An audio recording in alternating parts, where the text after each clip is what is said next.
Hi, this is Pastor Greg. Just wanted to share with all of you a brief meditation on these verses from Hebrews chapter 2.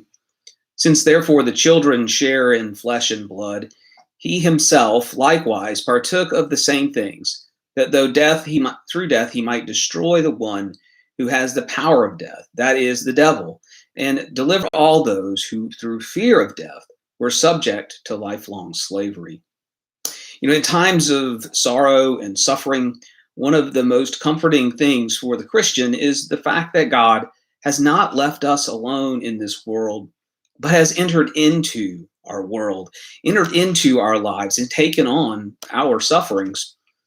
A week ago in our Hebrews Bible study, we were talking about the verses above and contemplating the richness of our salvation because of the sufferings of Christ.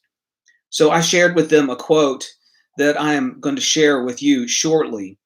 By the way, if you would like to join our Bible study in Hebrews, please email me and the link below to our blog post, and I will share with you a Zoom link for that.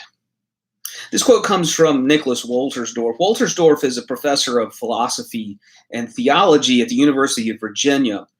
After his son died tragically in a mountain climbing accident at the age of 25, he wrote a brief little book journaling his personal thoughts as he grieved this tragic loss of his son. This quote ministered to me greatly after the death of my mother. I hope that it will minister to you as you grieve, whether it's grief over the COVID crisis or the death of a loved one or the many other trials that we may face in this life. Wolterstorff says this: "For a long time, I knew that God is not the impassive, unresponsive, unchanging being portrayed by classical theologians. I knew of the pathos of God. I knew of God's response of delight and of his response of displeasure. But strangely, his suffering I never saw before.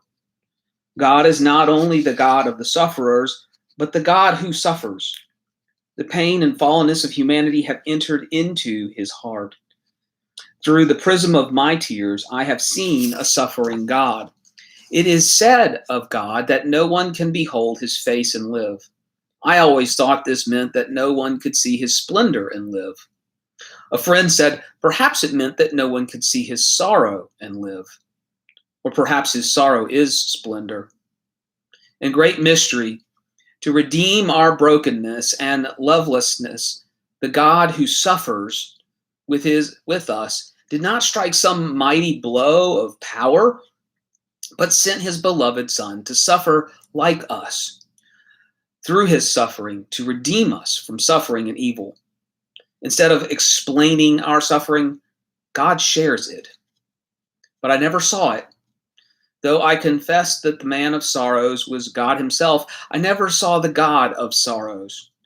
Though I confessed that the man bleeding on the cross was the redeeming God, I never saw God himself on the cross, blood from sword and thorn, and nail dripping and healing into the world's wounds."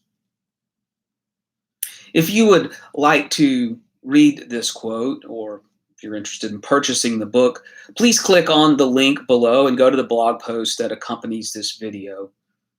You can also send me an email there if you'd like to join the Zoom Bible study.